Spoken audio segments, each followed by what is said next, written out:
오늘 우리에게 주신 말씀은 구약성경 열왕기하 5장 1절에서 14절까지 말씀입니다. 우리 한 목소리로 같이 읽겠습니다. 아람 왕의 군대장관 나아만은 그의 주인 앞에서 크고 존귀한 자니 이는 여호와께서 전에 그에게 아람을 구원하게 하셨음이라. 그는 큰 용사이나 나병 환자더라. 전에 아람 사람이 떼를 지어 나가서 이스라엘 땅에서 어린 소녀 하나를 사로잡음에 그가 나아만의 아내에게 수종들더니 그의 여주인에게 이르되 우리 주인이 사마리아에 계신 선지자 앞에 계셨으면 좋겠나이다. 그가 그 나병을 고치리이다 하는지라. 나아만이 들어가서 그의 주인께 아뢰어 이르되 이스라엘 땅에서 온 소녀의 말이 이러이러하더이다 하니 아람 왕이 이르되 가을지어다. 이제 내가 이스라엘 왕에게 그를 보내리라 하더라. 나아만이 곧 떠날새 은 10달란트와 금 6,000개와 의복 10벌을 가지고 가서 이스라엘 왕에게 그 글을 전하니 일렀으되 내가 내 신하 나아만을 당신에게 보내오니 이 글이 당신에게 이르거든 당신은 그의 나병을 고쳐 주소서 하였더라. 이스라엘 왕이 그 글을 읽고 자기 옷을 찢으며 이르되 내가 사람을 죽이고 살리는 하나님이냐? 그가 어찌하여 사람을 내게로 보내 그의 나병을 고치라 하느냐? 너희는 깊이 생각하고 저 왕이 틈을 타서 나와 더불어 시비하려 함인 줄 알라 하니라. 하나님의 사람 엘리사가 이스라엘 왕이 자기의 옷을 찢었다 함을 듣고 왕에게 보내 이르되 왕이 어찌하여 옷을 찢었나이까? 그 사람을 내게로 오게 하소서. 그가 이스라엘 중에 선지자가 있는 줄을 알리이다 하니라. 나아만이 이의 말들과 병거들을 거느리고 이르러 엘리사의 집문에 서니 엘리사가 사자를 그에게 보내 이르되 너는 가서 요단강에 몸을 7번 씻으라. 네 살이 회복되어 깨끗하리라 하는지라. 나아만이 노하여 물러가며 이르되 내 생각에는 그가 내게로 와서 그의 하나님 여호와 이름을 부르고 그의 손을 그 부위 위에 흔들어 나병을 고칠까 하였도다. 다메섹강 아바나와 바르바는 이스라엘 모든 강물보다 낫지 아니하냐? 내가 거기서 몸을 씻으면 깨끗하게 되지 아니하랴 하고 몸을 돌려 분노하여 떠나니 그의 종들이 나와서 말하여 이르되 내 아버지여 선지자가 당신에게 큰 일을 행하라 말하였다면 행하지 아니하였으리까 하물며 당신에게 이르기를 씻어 깨끗하게 하라 함이리까 하니 나아만이 이에 내려가서 하나님의 사람의 말대로 요단강에 7번 몸을 잠그니 그의 살이 어린아이 살같이 회복되어 깨끗하게 되었더라. 아멘. 우리 함께 기도합니다. 전능하시고 감사하신 우리 아버지 하나님, 갑자기 닥친 추위에 몸이 움츠려들지만 그럼에도 지난 한 주간 저희를 지켜주시고 보호해 주신 하나님을 생각하며 감사를 드립니다.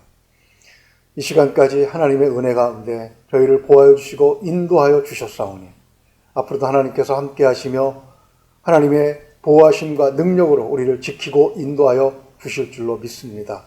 오늘 특별히 가정에서 드리는 예배지만 하나님의 말씀에 귀를 기울이게 하시고 하늘의 신령한 양식을 먹게 하시니 감사합니다. 말씀을 통하여 하나님의 우리를 향하신 뜻을 알게 하시며 참으로 순종할 수 있는 용기를 허락하여 주시고 하나님 말씀대로 이루어지는 하나님의 섭리가 이 세상을 지배하고 있음을 믿게 하여 주시옵소서. 더불어 하늘의 신령한 양식을 통해서 우리가 하나님의 말씀대로 사는 하나님의 종으로 사는 힘을 얻기를 소망합니다. 권능의 사람으로 거듭날 수 있도록 이 시간 성령께서 함께하여 주시옵소서. 믿고 의지하며 우리 주 예수 그리스도 이름으로 기도하옵나이다. 아멘. 날씨가 갑자기 추워졌지요. 건강에 유의하시고 특별히 감기에 조심하시기 바랍니다. 감기와 코로나19의 증상이 초기에는 거의 비슷해서 운동하기가 쉽습니다. 특별히 유의하시고 몸을 따뜻하게 하시며 또 코로나19 예방에도 힘을 쓰시기를 바라겠습니다. 오늘 하나님께서 주신 본문은 나병 환자 나아만 장군에 관한 이야기의 일부입니다. 지금은 병도 아니지요. 그렇지만 그리 멀지 않은 옛날에는 문둥병이라 하여 공포의 질병 중에 하나였습니다. 나병하면 떠오르는 곳이 있지요. 언젠가도 한번 살펴본 적이 있습니다만 소록도입니다. 이 나병은 유전되지도 않고 전염성도 극히 낮은 질병으로 알려져 있습니다. 그러나 일본 정부는 1910년부터 소록도에 이 한센시병 환자들을 강제 격리 수용합니다. 한센시병, 이 나병을 절멸한다는 명분으로 남자들에 대해서는 단종 수술을 거행하고 임신한 여자들에게 낙태 시술을 강요했지요. 이러한 강제적인 조치들은 해방 후에도 계속됩니다. 소록도에 있는 환자들이 2015년 10월 국가를 상대로 집단 소송을 냈습니다. 소송의 내용을 읽어본 적이 있는데 1980년대까지 암암리에 이 강제 시술이 시행되었다고 하는 그런 내용이 있었습니다.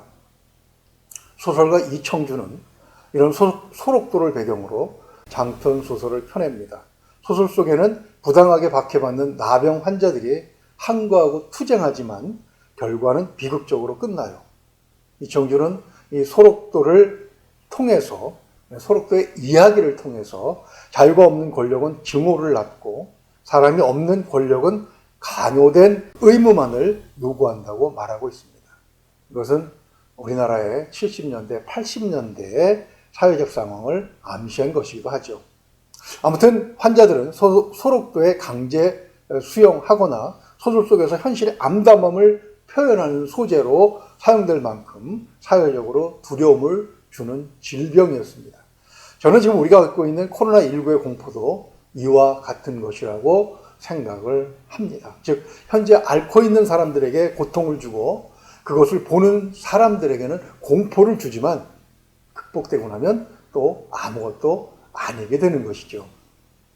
아무튼 지금으로부터 2500년 전 이전 세상에서의 나병은 우리 시대보다 훨씬 더 공포스러운 질병이었고 환자와 그 가족에게는 절망을 주는 질병이었을 것입니다. 왜 하나님은 이 질병에 걸린 환자의 이야기를 성경에 기록해 놓으신 것이겠습니까? 이 이야기는 몇 가지 면에서 성경의 다른 이야기들과 다른 아주 독특한 성격을 가지고 있습니다. 첫째, 주인공으로 나오는 나아만 장군은 하나님께서 택하신 이스라엘 백성이 아니고 그의 적국인 아람 사람입니다. 더 특이한 것은 1절을 한번 보십시오. 그는 하나님께서 아람을 구원하게 하신 큰 용사요. 그 나라에서 크고 존귀한 자라는 것입니다. 도대체 하나님께서 이스라엘과 주로 전쟁을 벌이는 이런 나라에 왜 이런 장군을 주신 것이고 그가 왜 오늘 이야기의 주인공이 되어야 하는 것이겠습니까? 둘째는 더 혼란스럽습니다.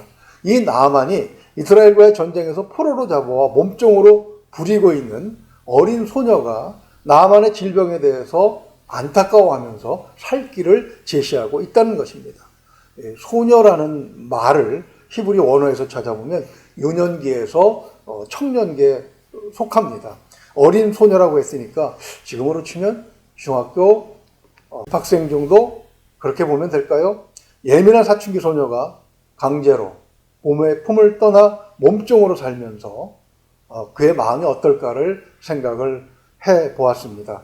아마 반항기 철철 넘치는 부정적인 그런 심리 상태가 아닐까 생각이 됩니다.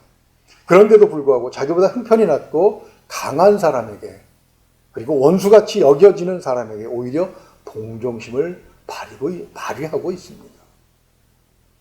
이 소녀의 이러한 현상은 도대체 어디서 기인한 것이겠습니까? 세 번째는 10절을 보면 엘리사 선지자는 원수의 나라 적국의 장군에게 병에서 깨끗하여지는 방법을 제시하고 있다는 것입니다. 우여곡절 끝에 그는 치료가 되어 건강한 몸이 됩니다. 엘리사 선지자는 이스라엘이 아람과 싸울 때 아람이 침략하는 정보를 이스라엘 왕에게 제공해서 나라를 구하는 일에 적극적으로 나서는 애국자입니다. 하나님은 왜 그런 엘리사 선지자에게 이 적국의 장군인 나아만을 치료하도록 그렇게 하시는 것이겠습니까? 이런 문제 제기는 우리가 고정관념을 가지고 있기 때문에 일어나는 것입니다. 즉 하나님께서는 오늘 본문의 이야기를 통해서 우리가 가진 잘못된 생각의 벽을 허물게 하려고 하시는 것이죠. 즉 믿음을 통해서만 보이는 세상을 보도록 하시는 것입니다. 우리는 스스로를 하나님의 백성, 선택된 하나님의 자녀로 생각하면서 하나님은 우리 편이라는 고정관념을 가지고 있습니다. 그렇지만 성경은 이러한 편견을 항상 경계하도록 말씀하시는 것이죠. 우리 창세기 1장 31절을 한번 볼까요? 하나님이 지으신 그 모든 것을 보시니 보시기에 심히 좋았더라. 저녁이 되고 아침이 되니 이는 여섯째 날이니라. 아멘. 창조를 마치시고 그 창조하신 모든 것을 보시면서 느끼신 하나님의 감정이 이렇게 표현되고 있습니다. 즉 모든 세계가 하나님의 손으로 창조되었는데 하나님 보시기에 그 모든 것들이 다 아름답다웠다는 것입니다. 요한복음 3장 16절은 하나님께서 이러한 세상, 이것을 어떻게 여기시는지에 대해서 이렇게 말씀하시죠. 하나님이 세상을 이처럼 사랑하사 독생자를 주셨으니 이는 그를 믿는 자마다 멸망하지 않고 영생을 얻게 하려 하심이라. 아멘. 하나님께서는 죄로 더러워진 세상을 구원하시려고 독생자 아들을 보내실 만큼 이 세상을 사랑하십니다. 이러한 하나님의 마음을 알고 본문을 읽게 되면 전혀 다른 시야가 펼쳐지게 되는 것이죠. 첫째는 하나님께서는 사람을 통해서 자신의 사랑을 세상에 베푸신다는 것입니다. 사람이 궁지에 몰리면 지푸라기라도 잡게 되죠. 나아만은 자신이 포로로 잡아온 작은 소녀의 이야기를 받아들입니다. 장군에게 의지하던 왕은 그 이야기를 듣고 6절 말씀처럼 이스라엘 왕에게 편지를 써요. 이 편지를 받아든 이스라엘 왕의 반응이 어땠습니까? 우리 7절을 다시 한번 읽어보죠. 이스라엘 왕이 그 글을 읽고 자기 옷을 찢으며 이르되 내가 사람을 죽이고 살리는 하나님이냐? 그가 어찌하여 사람을 내게로 보내 그의 나병을 고치라 하느냐? 너희는 깊이 생각하고 저 왕이 틈을 타서 나와 더불어 시비하려 함인 줄 알라 하니라. 사람의 생사가 하나님께 달렸다는 것을 이스라엘 왕은 자기 입으로 시인하고 있죠. 그러나 지식과 믿음이 별개인 경우는 많습니다. 이스라엘 왕이 바로 그런 사람 중에 하나예요. 왜 고민을 하고 왜 전쟁을 걱정합니까? 하나님에게 보내면 되잖아요. 이스라엘에는 포로로 잡혀가 종이 된 어린 소녀도 기억하는 그런 훌륭한 선지자가 있었습니다. 선지자는 하나님의 사람이잖아요. 그에게 보내면 될 일을 왜 쓸데없이 옷을 찢으며 사서 마음고생을 하는 것이겠습니까? 지식과 믿음이 분리되었기 때문입니다. 하나님은 바로 이렇게 믿음이 심각하게 훼손된 이스라엘의 영적인 질병을 고쳐주시기 위해서 적국인 아람의 군대 장관 나만을 사용하고 계시는 것입니다. 나만을 고쳐주신 하나님이시라면 하나님의 백성 삼으신 이스라엘을 고쳐주시지 않으시겠습니까? 이 사건을 보면서 왕이 생각해야 할 것은 무엇이겠습니까? 자기가 다스리는 나라에 무슨 문제가 생기면 하나님께 가져가면 해결된다는 믿음을 회복하는 것입니다. 아람 나라의 군대 장관이 치료를 받겠다고 자기 나라를 찾은 것은 복이 되는 기회를 붙잡은 거예요. 기회가 온 것입니다. 그러나 믿음이 심각하게 훼손된 이스라엘 왕은 그 복을 저주로 받아들이고 있어요. 매우 안타까운 그런 상황이 이스라엘의 궁정에서 벌어지고 있는 것입니다. 두 번째로 생각해 볼 수 있는 것은 하나님은 믿음이 있는 사람을 사용하신다는 것입니다. 사회적 지위나 신분 이런 것이 중요한 것이 아니라 하나님께는 하나님을 믿는 믿음 그것이 훨씬 더 중요한 것이죠. 많은 사람이 이 본문을 읽으면서 의아하게 생각하는 점이 바로 이것입니다. 이렇게 믿음 좋은 아이를 왜 하나님께서는 그를 적국의 포로가 되게 해서 고생하게 하시는가 하는 점입니다. 아무리 믿음이 좋다고 하더라도 이 어린 소녀와 같은 형편에 이르게 되면 어떤 생각을 하겠습니까? 국가 간의 전쟁은 어린 소녀가 어찌할 수 없는 불가항력적인 그런 일이죠. 이렇게 내가 어찌해 볼 수 없는 그런 상황에 빠지게 되면 사람들에게 나타나는 일반적인 반응이 있습니다. 그것은 무기력증이죠. 그런 무기력함에서 오는 분노가 마음 저 밑에서 끓어오르는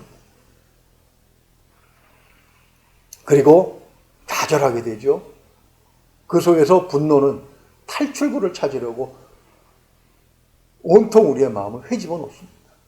그리고 무차별적으로 누군가 대상을 향해서 그 분노를 쏘아 붙이게 되는 것입니다. 코로나19는 전 세계 모든 사람에게 고통을 주고 있습니다. 전문가들조차도 당황해서 우왕좌왕하다 보니 의학적인 전문 지식이 없는 우리 같은 사람들에게는 더더욱 아무것도 할 수 없다는 그런 무기력함을 주는 것이죠. 아무리 노력해도 안 되는 상황에 많은 사람들이 좌절하고 있습니다. 이때 마음속에서 분노가 치밀어 오르는 거예요. 내가 뭘 잘못했는데, 내가 뭘 얼마나 잘못했다고 이런 고통을 겪어야 하는데, 나만큼 열심히 바르게 사는 사람이 있으면 나와보라고 해.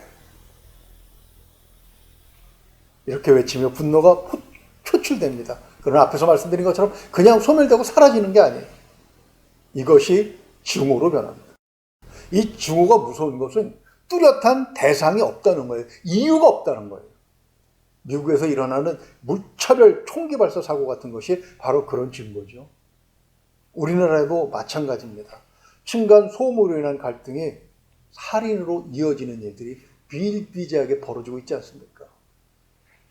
참 마음을 잘 다스려야 합니다. 자, 그러나 지금 상황이 아무리 힘들다고 하더라도, 자, 본문의 어린 소녀가 당한 상황만 하겠습니까? 그런데 이 소녀는 당연히 가지게 될 증오가 아니라 오히려 그 증오의 대상이 되어야 할 나만에게 동정심을 갖습니다. 이런 질병은 우리나라에 있는 하나님의 사람에게 가면 바로 나을 수 있는데 하는 마음을 참지 못하고 여주인에게 가서 자신이 가진 지식과 믿음을 전달합니다. 이런 행위는 믿음 외에는 설명할 다른 여지가 없습니다. 믿음이 어린 소녀에게 그렇게 행동하게 한 거예요. 믿음이 어떤 이익이 되었는지 우리 소녀를 중심으로 잠깐 살펴보죠. 첫째는 믿음은 상황을 극복하게 한다는 것입니다. 어린 소녀가 포로로 잡혀갔으면 강제로 부모를 떠나 종이 되어서 자유를 잃고 있습니다. 그러면 그 속에서 무엇이 나오겠습니까? 원망과 불평, 좌절과 분노, 반항심이 일어나는 것이 당연한 것 아니겠습니까? 그러나 그것은 어린 소녀에게 아무런 득이 되지 않지요. 주인에게 매질 당하는 것으로 끝난다면 다행일 정도로 혹독한 고통에 시달리게 될 것입니다. 그러나 소녀는 믿음으로 자신에게 벌어진 일들을 받아들인 거예요. 비록 원수의 집안에서 몸종으로 살게 되었지만 하나님의 뜻이 여기에 있다고 믿었기에 열심히 섬겼을 것입니다. 그것이 바로 나아만 장군의 부인이 이 어린 아이의 의견이지만 무시하지 않고 받아들인 이유가 될 것입니다.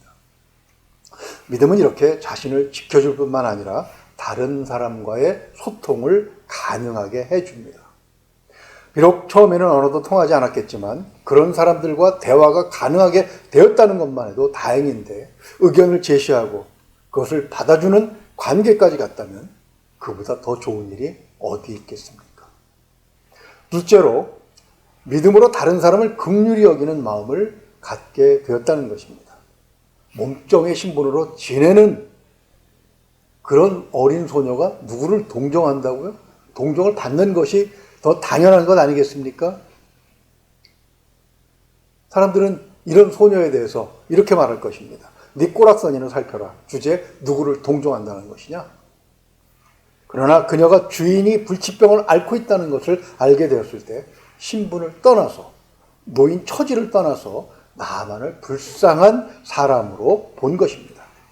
세상에서 잘 나가는 사람이라고 해서 출세하고 돈을 많이 번 사람이라고 행복하기만 하겠습니까? 사람은 누구나 다 자기만의 불행한 무엇인가를 가지고 살아가잖아요. 믿음 안에서 자신의 불행을 해결받은 소녀는 그 체험 안에서 영적으로 성숙해진 거예요. 우리 크리스천은 신분에 상관없이 죄악된 인간의 불행을 같이 슬퍼할 수 있는 성숙한 사람들인 것입니다. 셋째로 믿음은 두려움을 극복하게 합니다. 목회를 하면서 경험하게 되는 것은 기도로 모든 사람의 문제가 해결되지 않는다는 것입니다. 예수님께서 말씀하신 것처럼 결과는 안수기도에만 달려있는 것이 아니라 안수받는 사람의 믿음에도 영향을 받습니다. 제일 중요한 한 가지 조건이 남아 있습니다. 그것은 바울 사도가 자신의 병이 낫기를 3번이나 기도했지만 하나님께서는 허락하지 아니하셨다는 것이죠. 이렇게 무조건 치료가 되는 것이 아니기에 만약에 나만이 하나님의 조건에 합당하지 못해서 병을 낫지 못하게 된다면 소녀의 운명은 어찌 되겠습니까? 쓸데없는 말로 환자를 타국까지 가서 고생시킨 어린 소녀의 생사는 바람 앞에 등불 같다는 말이 딱 어울릴 것입니다. 충분히 두려워할 만한 그런 상황이지만 이 소녀는 아예 그런 생각 자체를 안 하고 있습니다. 7절에 기록된 이스라엘 왕의 믿음과 한번 비교를 해보십시오. 세상에서는 왕이 신분상 몸쪽보다 훨씬 더 높지만 영의 세계에서는 오히려 이 소녀가 왕이고 장군인 것입니다. 오늘 본문 말씀을 통해서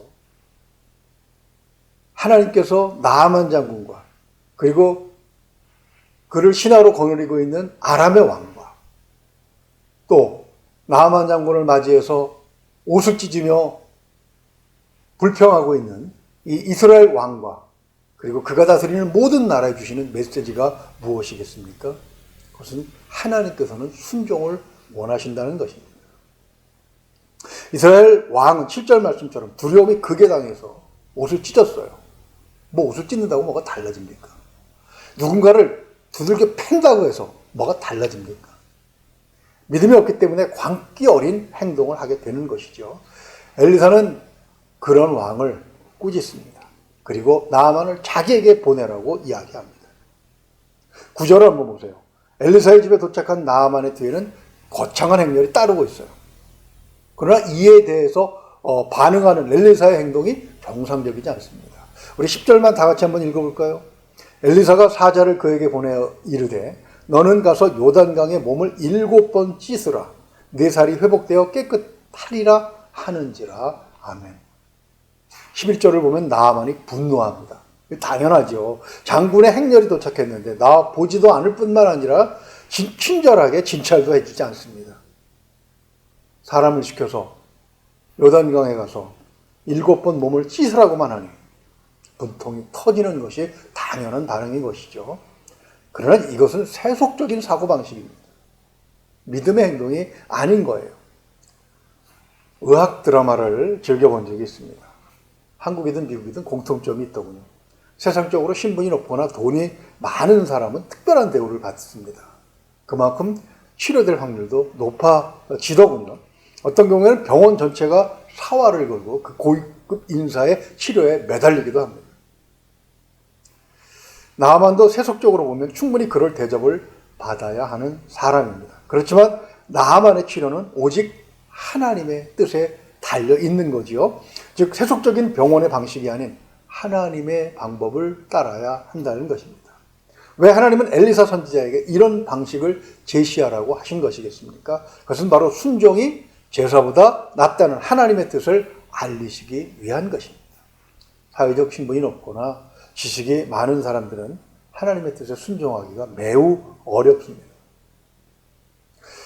엘리사가 세상적인 의술을 베푸는 의사였다면 동구 밖까지 나가서 극진한 예로 영접을 하고 가장 그럴듯한 방법으로 치료에 임해야 했겠지요. 그러나 엘리사는 어떤 사람입니까? 하나님의 사람이라고 못을 받고 있습니다. 그렇기 때문에 태도가 달라진 것입니다.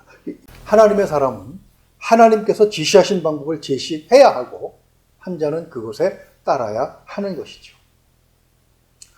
하나님께서는 나아만 장군의 나병을 통해서 아람은 물론이고 하나님의 백성으로 선택하신 이스라엘의 깨어진 믿음도 회복되기를 원하시는 것입니다.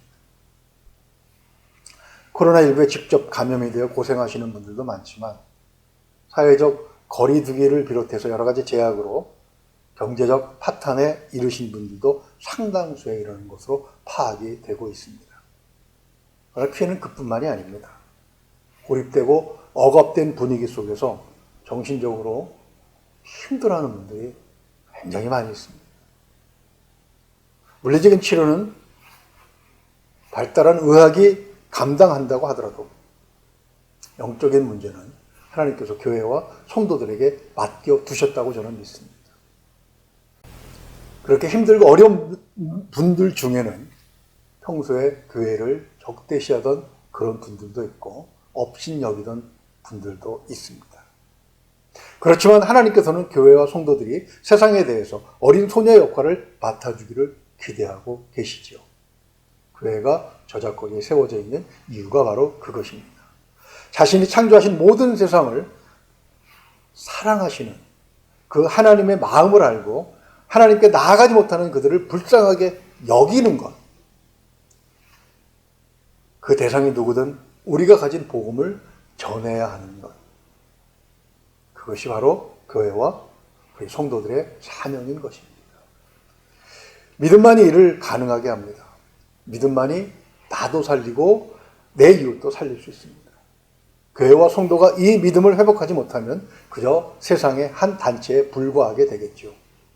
하나님께서는 우리를 세상을 치유하는 도구로 사용하시기를 원하십니다. 그 믿음을 가지면 우리는 어떤 상황에 처해 있어도 흔들리지 않습니다. 의심하지 않습니다. 신분의 지혜 고하를 막론하고 그리고 어떤 경우에도 위축되지 않습니다. 이런 믿음을 갖기를 하나님께서는 원하시는 거예요. 왕이라는 세속적 신분을 가지고 벌벌 떠는 것이 아니라 옷을 찢으면서 불평하는 것이 아니라 어린 몸종의 신분이지만 세상을 오히려 동정할 수 있는 그런 여유가 저와 여러분의 있기를 주님의 이름으로 축원을 드립니다. 기도하겠습니다. 은혜로우신 우리 아버지 하나님, 세상이 온통 신음소리로 그렇게 힘들어하고 있습니다.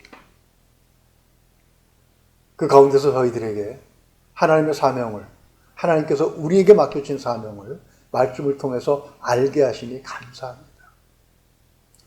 우리가 믿음을 가지고 있다면, 온전한 믿음을 가지고 있다면 어떤 자리에 있든 어떤 상황에 있든 흔들리지 않고 오히려 그 상황 속에서 고통스러워하는 사람들을 동정하며 그들을 도울 수 있다는 그런 사실을 알게 하셨사오니 지식과 믿음이 일치한 우리가 되어서 하나님께서 세상에 보내시는 전령으로 하나님께서 사랑하시는 그 마음을 세상에 퍼뜨릴 수 있는, 세상에 알릴 수 있는 전령으로 그렇게 사용되기를 소망합니다. 하나님, 지난 시간 동안 우리를 보호하여 주셨던 것처럼 앞으로 남은 시간도 하나님께서 우리를 지켜주실 줄로 믿습니다. 우리가 아직 둘러보지 못한 이웃들이 있다면, 그리고 여전히 우리의 상황에만, 내가 놓인 상황에만 집착하고 있다면 믿음의 눈을 들어 다시 한번 세상을 보게 하여 주시옵소서. 그리고 모든 것을 이기며 견디며 우리를 남을 도울 수 있는 능력자가 될 수 있도록 주님 도와주시옵소서. 믿고 의지하며 우리 주 예수 그리스도 이름으로 기도하옵나이다. 아멘.